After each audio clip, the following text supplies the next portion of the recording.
Halo semuanya, Assalamualaikum warahmatullahi wabarakatuh. Shalom, salam sejahtera untuk kita semua. Perkenalkan, nama saya Mutiara Graciela Fiona Dareno dari kelas A4 Keperawatan Universitas Pembangunan Indonesia Manado. Pada saat ini, saya akan membahas mengenai bentuk korupsi penggelapan dalam jabatan. Penggelapan dalam jabatan di Indonesia telah menjadi sebuah fenomena yang sulit dibantah oleh masyarakat maupun pemerintah. Praktik menggelapkan uang yang disimpan karena jabatan telah terjadi hampir di setiap lapisan birokrasi, baik legislatif, eksekutif maupun yudikatif, dari yang tertinggi sampai yang terendah, dari pejabat tingkat pusat sampai ke tingkat daerah. Penyalahgunaan atau penggelapan dalam jabatan adalah seorang pejabat pemerintah yang dengan kekuasaan yang dimilikinya melakukan penggelapan laporan keuangan, menghilangkan barang bukti, atau membiarkan orang lain menghancurkan barang bukti yang bertujuan untuk menguntungkan diri sendiri dengan jalan merugikan negara. Kejahatan yang satu ini adalah pelanggaran tanggung jawab fidusia yang dibebankan pada seseorang. Sifat penggelapan dapat kecil dan dapat juga besar. Dana penggelapan dapat sekecil seorang pegawai toko yang mengantongi sejumlah rupiah dari mesin kasir, akan tetapi pada skala yang lebih besar, penggelapan juga dapat terjadi saat para eksekutif perusahaan besar menghabiskan jutaan rupiah dengan mentransfer dana ke dalam rekening pribadi.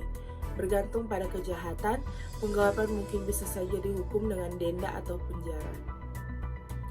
Beberapa jenis penggelapan yang mungkin saja bisa digabungkan dengan bentuk penipuan lain, misalnya skema Ponzi. Dalam kasus seperti ini, penggelapan penipuan menipu investor guna mempercayakan mereka dengan aset mereka guna berinvestasi atas nama mereka, namun alih-alih memakai uang tersebut untuk kepentingan pribadi. Guna mempertahankan jenis ini, kerap kali mereka mencari investor baru lainnya guna mendatangkan lebih banyak uang untuk memenangkan investor sebelumnya. Seorang penggelapan dana mungkin juga mentransfer aset lain selain uang.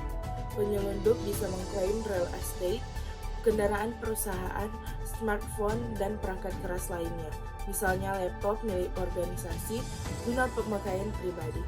Penggelapan ini mungkin saja bisa terjadi di sektor pemerintahan juga bila karyawan menyita dana lokal, dana provinsi atau nasional bagi diri masing-masing individu, di mana contoh seperti ini bisa terjadi saat dana dicairkan guna memenuhi kontrak atau guna mendukung proyek dan seorang anggota staf mengambil sebagian dari dana yang dialokasikan. Yang pertama, penggelapan dana diatur pada pasal 372 KUHP, di mana penggelapan dana adalah suatu perbuatan mengambil dana dari orang lain, baik itu sebagian maupun secara keseluruhan. Penggelapan dana atas dana tersebut berada di atas tangan pelaku dan penguasaannya sudah secara sah. Yang kedua, seperti pelaku menguasai sebuah dana yang dititipkan kepadanya atau penugasan dana oleh pelaku sebab tugas atau jabatan yang diberikan kepadanya. Tujuan dari penggelapan dana ini yakni guna mempunyai uang atau dana yang dipegangnya tersebut bukanlah milik individu melainkan milik masyarakat umum atau orang lain.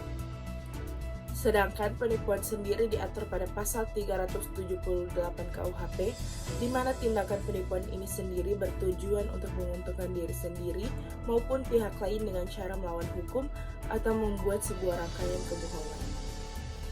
Hukuman yang wajib diterima bagi orang atau pelaku yang tertangkap melakukan penggelapan dana ini telah ada pada pasal penggelapan dana dalam buku kedua Bab 24 Kitab Undang-Undang Hukum Pidana yang berjudul penggelapan, di antaranya yaitu pasal 374 Kitab Undang-Undang Hukum Pidana atau KUHP mengenai pasal penggelapan dana perusahaan. Dengan pelaku penggelapan dalam suatu jabatan bisa diancam pidana penjara maksimal 5 tahun.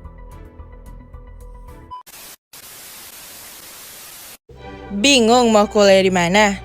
Pusing milih jurusan? Eits, jangan khawatir. Universitas Pembangunan Indonesia Manado solusinya. Mengapa harus Universitas Pembangunan Indonesia Manado? Universitas Pembangunan Indonesia Manado terletak di Jalan RW Monginsidi 6, nomor 129 Bahu, Kecamatan Malalayang, Kota Manado, Sulawesi Utara. Daerah tersebut terletak di tengah kota, sehingga menjadikannya sebagai letak strategis yang mampu diakses oleh siapapun juga. Universitas Pembangunan Indonesia Manado juga memiliki edukator yang berkualitas karena rata-rata pengajarnya telah meraih gelar S2 dalam bidangnya masing-masing.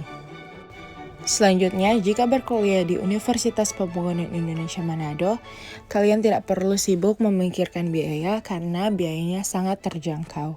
Tidak lupa juga, Universitas Pembangunan Indonesia Manado memiliki program scholarship dan internship.